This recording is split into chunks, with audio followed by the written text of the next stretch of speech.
അവരോട് എങ്ങനെ നമുക്ക് എങ്ങനെയാണ് നമ്മുടെ മനോഭാവം എന്നുള്ളതാണല്ലോ നമ്മുടെ വിഷയം.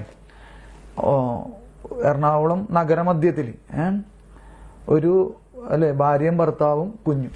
ആ കുഞ്ഞിന് ഒരു 8-10 വയസ്സ് നിങ്ങൾ കൂട്ടിക്കോ. അപ്പോൾ ഒരു ദിവസം രാത്രി ഒരു 10:30 മണിയൊക്കെ ആയിട്ടുണ്ടാവും. അപ്പോൾ അവിടെ ഈ ഭാര്യയെയും ഈ കുഞ്ഞിനെയും നിർത്തിയിട്ട് ഈ ഭർത്താവ് എന്ത് ചെയ്തു, മറ്റൊരു കാര്യത്തിനായിട്ട് ഒന്ന് ജസ്റ്റ് അപ്പുറത്തേക്ക് വരെ ഒന്ന് വണ്ടി ഓടിച്ചുകൊണ്ട് ഒന്നൊരു കാര്യം മേടിക്കാൻ വേണ്ടിയിട്ട് ഒന്ന് അപ്പുറത്തേക്ക് നീങ്ങി. ഒരു 2 മിനിറ്റത്തേക്ക് അപ്പുറത്തേക്ക് നീങ്ങി. അപ്പോൾ തിരിച്ചു വന്നപ്പോൾ ഈ ഭാര്യ ആകെ കൂടുതൽ വിഷമിച്ചിരിക്കുന്ന ഒരു അവസ്ഥ ഈ ഭർത്താവ് കാണാനിടയായി. അപ്പോൾ ചോദിച്ചപ്പോൾ പറഞ്ഞു, ഭർത്താവിനോട് ഈ ഭാര്യ പറയാണ്, അതെ ഇപ്പോൾ ഒരാൾ വന്നിട്ട് ചോദിച്ചു, എന്താ പോകാല്ലേ? അതായത് നിങ്ങൾക്ക് അർത്ഥം മനസ്സിലായല്ലോ? മനസ്സിലായോ? അതായത് ഈ പെണ്ണ് ഒരു ചീത്ത സ്ത്രീയാണ് എന്നുള്ള ധാരണയോടുകൂടി പോകാല്ലേ എന്ന് ഞാൻ മറ്റു വാക്ക് അന്ന് അവിടെ അത് ഈ സ്ത്രീയോട് ഉപയോഗിച്ച ആ വാക്കുകൾ ഞാനിപ്പോൾ പറയുന്നില്ല. മനസ്സിലായോ? പോകാല്ലേ എന്ന് ചോദിക്കുകയാണ്. മനസ്സിലായോ? അപ്പൊ ഈ കെട്ടിയാൻ ഇത് വന്നിട്ട് വരുമ്പോ ഈ കാര്യമാണ് ഭർത്താവിനോട് ഈ ഭാര്യ പറയണേ. അപ്പൊ ഈ ഭർത്താവിന് ഉണ്ടായേക്കാവുന്ന വികാരം എന്തായിരിക്കും? നിങ്ങളൊന്ന് ചിന്തിച്ചേ. ആ ഭർത്താവിനാണെങ്കിൽ ഈ എറണാകുളം ഈ സിറ്റിയിൽ ജനിച്ചു വളർന്ന ആളാണ്. ആ ആൾക്ക് അവിടുത്തെ എല്ലാ സ്ഥലങ്ങളും അറിയാം, അവിടുത്തെ എല്ലാ ഒരുമാതിരിപ്പെട്ട ആൾക്കാരെ വീട്ടുകാരെയൊക്കെ അറിയാം, അവിടെയുള്ള വീടുകളിലെ ചില ആൾക്കാരെയൊക്കെ അറിയാം. അപ്പൊ ഈ പറഞ്ഞ മനുഷ്യൻ അങ്ങാട് നടന്ന് നീങ്ങിപ്പോയി. അപ്പൊ ഈ കെട്ടിയാന് സംബന്ധിച്ച് വേണമെങ്കിൽ അവനെ തപ്പി പിടിച്ചെടുക്കാം.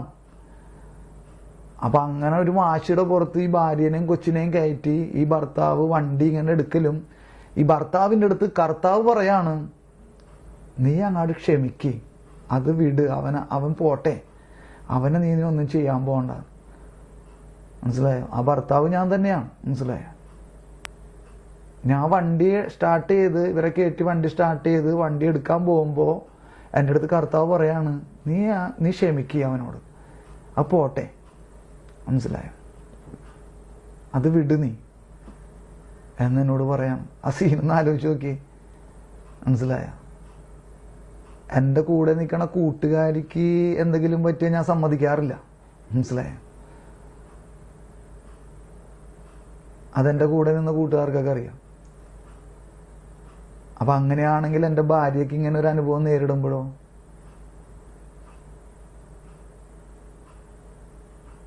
പക്ഷെ ഞാൻ വളരെ സന്തോഷത്തോടുകൂടി ആ വണ്ടി വളച്ചു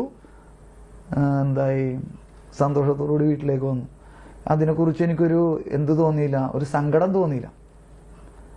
തോന്നിയില്ല? സങ്കടമായിട്ടൊന്നും തോന്നിയില്ല. പിന്നെ കർത്താവ് അത് അപ്പൊ ഞാൻ കർത്താവ് അവന് നല്ലൊരു കൊടുക്ക്, നല്ലൊരു അവന് ഒരു പുതിയ നല്ലൊരു അവസ്ഥ കൊടുക്ക്, നല്ലൊരു മനസ്സ് കൊടുക്കല്ലേ, നല്ലത് അവനെ അനുഗ്രഹിക്കുന്നൊക്കെ പറഞ്ഞു. അപ്പൊ ഭാര്യയുടെ ഒരു വിഷയം അറിയോ? അതായത് സാധാരണ രീതിയിൽ ഒരു ഭാര്യമാരും ഭർത്താക്കന്മാർ ഇങ്ങനെ വഴക്കിടാനൊന്നും പോകാൻ ആഗ്രഹിക്കുന്നൊരു ആൾക്കാരായിരിക്കണം എന്നില്ല. മനസ്സിലായോ? ഒരു ഭർത്താക്കന്മാരും വഴക്കിടാൻ ഇങ്ങനെ തല്ലുപിടിക്കാൻ അങ്ങനെ പോകാൻ ആഗ്രഹിക്കില്ല. പക്ഷെ ഇവിടെ ഏതൊരു ഭാര്യമാരും ആഗ്രഹിക്കുന്ന ഒരു കാര്യമുണ്ട്, അവനിട്ട് 2 എണ്ണം എൻ്റെ ഭർത്താവ് കൊടുത്തിരുന്നെങ്കിലോ എന്ന്. നിങ്ങൾക്ക് ഇല്ലേ? മനസ്സിലാവുണ്ടോ? എൻ്റെ ഭാര്യയുടെ ഹൃദയാവസ്ഥയാണ് ആ സമയത്ത് എനിക്ക് കിട്ടണത്. മനസ്സിലായോ? ഭാര്യ ഇങ്ങനെ ചിന്തിക്കുന്നു. ഭാര്യ എൻ്റെ അടുത്തൊന്നും പറഞ്ഞില്ല. മനസ്സിലായോ? എൻ്റെ അടുത്ത് അവനെ നോക്കിപ്പോണോന്നും പറഞ്ഞില്ല, പോകണ്ടെന്നും പറഞ്ഞില്ല. മനസ്സിലായോ? അതിപ്പോ എൻ്റെ തീരുമാനമാണ്. ഞാൻ നോക്കിപ്പോയാൽ ഇപ്പൊ അവള് അതിൽ പിന്നെ പോകണ്ടെന്ന് പറഞ്ഞാൽ ഞാൻ കേൾക്കൂല. മനസ്സിലായോ? പക്ഷെ ഇപ്പൊ ആ ഭാര്യയുടെ മനസ്സാണ് ഞാനിപ്പോ പറഞ്ഞത്. മനസ്സിലായോ? അവനിട്ട് ഒരു തല്ലിയിരുന്നെങ്കിലും എൻ്റെ ഭർത്താവ് എന്ന് ചിന്തിക്കാത്ത ഏത് ഭാര്യമാരാണുള്ളത്?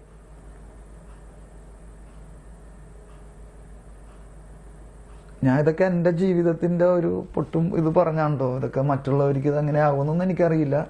ഞാനത് മറ്റുള്ളവരോട് ഇത് നോക്കിയിട്ട് പറയണതുമല്ല.